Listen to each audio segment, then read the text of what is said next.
अस्सलाम वालेकुम, कैसे हैं आप सब लोग। आप सब लोगों का वेलकम है मेरे अपने चैनल के अंदर। तो जनाब, टॉपिक को लंबा करने की बजाय हम चलते हैं अपने टॉपिक की तरफ। तो आज जिस मूवी के ऊपर रिव्यू करने जा रही हूँ, लेकिन आपको ये मूवी के बारे में बताने से पहले और इसके बारे में बात करने से पहले आप लोगों से एक बात करना चाहूँगी।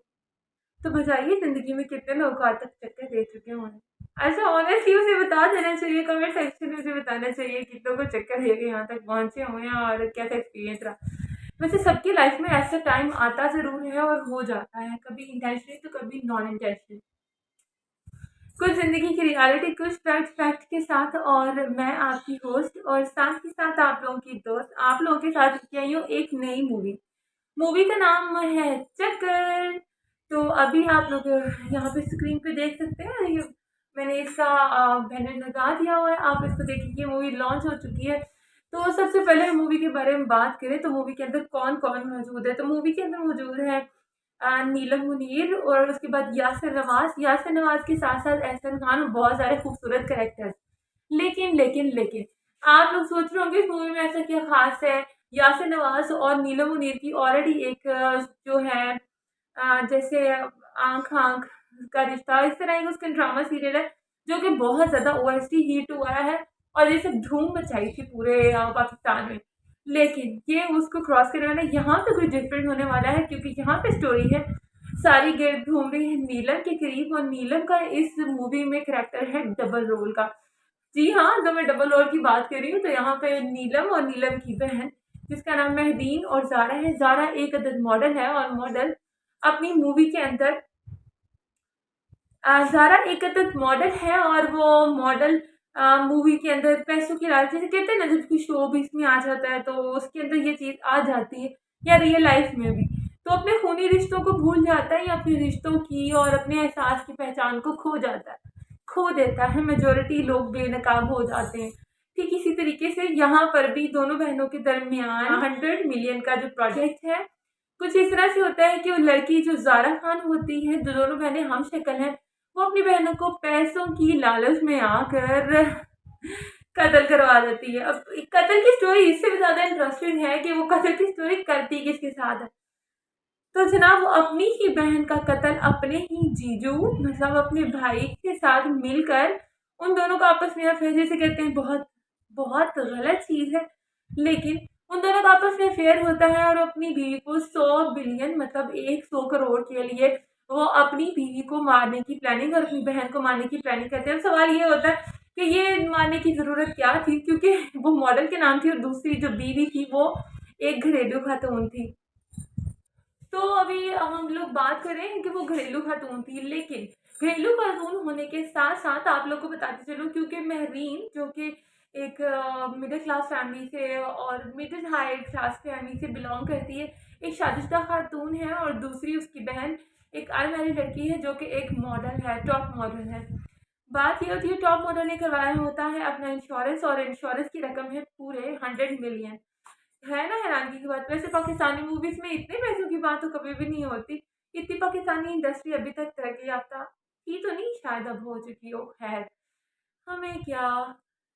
अच्छा, तो यहाँ पे हो जाता है उन लोगों के दरमियान एक खूबसूरत सा तनाज़ा, वो अपने शौहर के सामने और वो अपने जीजू के सामने, और बहन अपनी बहन के सामने आपस में लड़ रहे होते हैं, प्रिटेंड ये कर रहे होते हैं कि उनकी आपस में कभी नहीं बनती, क्योंकि मूवी की स्टार्टिंग कुछ इस तरीके से होती है कि वो अपनी साली की शोबिस की बिजनेस या जॉब की वजह से नफरत करता है, उससे शो ये करवाया जाता है। लेकिन मूवी के दरमियान में जाके पता चलता है कि एक्चुअल में वो जो अपनी बहन की सिंसेयर हुई थी, वो पैसों के लिए अपनी बहन के साथ ये काम कर चुकी हुई है। ना सिर्फ अपनी बहन के साथ ये काम कर चुकी हुई है, साथ ही साथ वो क्या करती है तमाम मामलात में, अपनी बहन को मारने का मंसूबा बनाती है अपने ही जीजा साहब के साथ। और जीजा साहब के साथ ना सिर्फ ये, बल्कि साथ ही साथ वो उनको मारने के लिए एक पुलिस और डिफरेंट कैरेक्टर्स को एडअप किया जाता है उसके कत्ल के मुलव्वस के लिए। आखिरकार अपनी ही बहन को कत्ल कर दिया जाता है ना हैरान की बात। बिल्कुल ज़िंदगी की असलियत भी कुछ इसी तरीके से है कि पैसा या दौलत या ज़िंदगी, ये तमाम चीज़ें इंसान को रिश्तों की समझ बूझ खो देती हैं। और बहुत से लोग ऐसे भी होते हैं जो बिला वजह किसी के साथ दुश्मनी करके पता नहीं क्या साबित कर रहे होते हैं, जस्ट बिकॉज ऑफ पैसा। कभी जिद, तो कभी लड़ाई, तो कभी हसद। ये तमाम चीज़ें इंसान की ज़िंदगी बर्बाद करने के लिए काफ़ी हैं, क्योंकि इंसान अपनी ही बनाई हुई कब्र में खुद ही गिर जाता है।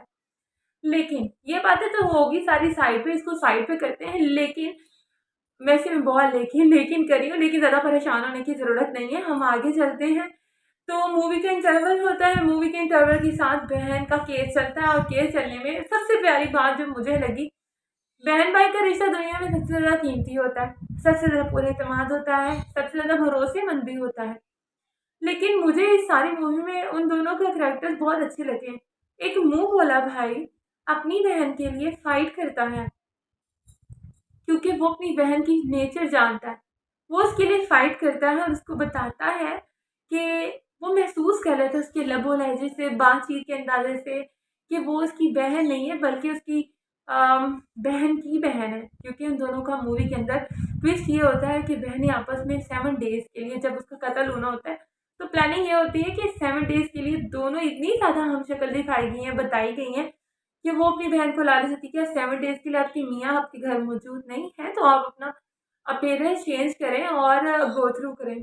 लेकिन यही उसकी बहन की और जीजू की चालबाज़ी होती है, और उसी चाल में आके अपनी ही सगी बहन को कत्ल करवा देती है। लॉन्ग स्टोरी शॉर्ट, यहाँ पर अब उसने अपनी बहन को कत्ल करवा दिया है, और तमाम स्टोरी चलती है। चलते ही चलते उसका जो मुँह वाला भाई, जो शादीशुदा लड़की है, उसके अपार्टमेंट के साथ रहता है, जो मुँह वाला भाई है, वो अपनी बहन के सिर्फ लबो लहजे को पहचानने की वजह से उसके लिए लड़ता है, और हो जाती है ज़बरदस्ती एंडिंग, जहाँ पे एक वकील, एक मुँह वाला भाई अपनी बहन को इंसाफ दिलाने के लिए उसके शौहर, उसकी बहन, सब लोगों को सज़ा दिलवाता है और कोर्ट में घसीटता है, और अपना ईमान नहीं बेचता पैसों के बदले। आपको तो पता है कि ये कौन-सा दौर है। तो यहाँ तो ये सब कुछ होता है। लेकिन सारी बातों की बात मैं आप लोगों को एक मज़े की बात बताऊँ ना? बताते चलें। अब मूवी की अगर आप बात करें, स्क्रीन पे यहाँ पे सब एक्टर्स ने बहुत अच्छा रोल प्ले किया है, सो आई एम गिविंग 5/4। और अगर म्यूज़िक की बात की जाए, म्यूज़िक सडन सडन आया हुआ, यासिर नवाज़ की प्रोडक्शन है, निदा यासिर प्रोड्यूसर हैं, और इन लोगों ने अपनी प्रोडक्शन, पहले भी इनका 1-2 सीरीज़ चली है जो कि बहुत ही अच्छी थी, लेकिन मूवीज़ में इनकी नीलम मुनीर के साथ ये सेकंड मूवी है, और ये भी बहुत अच्छी है। स्क्रीन प्ले अच्छा था, लेकिन ये मज़ीद बेहतर बन सकती थी।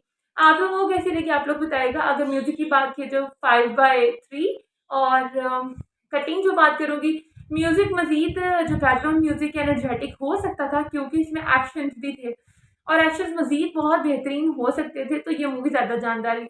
लेकिन अब आप लोग सोच रहे होंगे आपको मूवी कहाँ पे मिलेगी, तो मूवी आपको मिलेगी अपने इसी यूट्यूब के ऊपर, तो लिखिए चक्कर और उसको देख के आइएगा, और बताइएगा अगर आपको ये रिव्यू अच्छा लगा। तो तब तक के लिए अपना ख्याल रखिएगा। Thank you so much, love you और बाय बाय।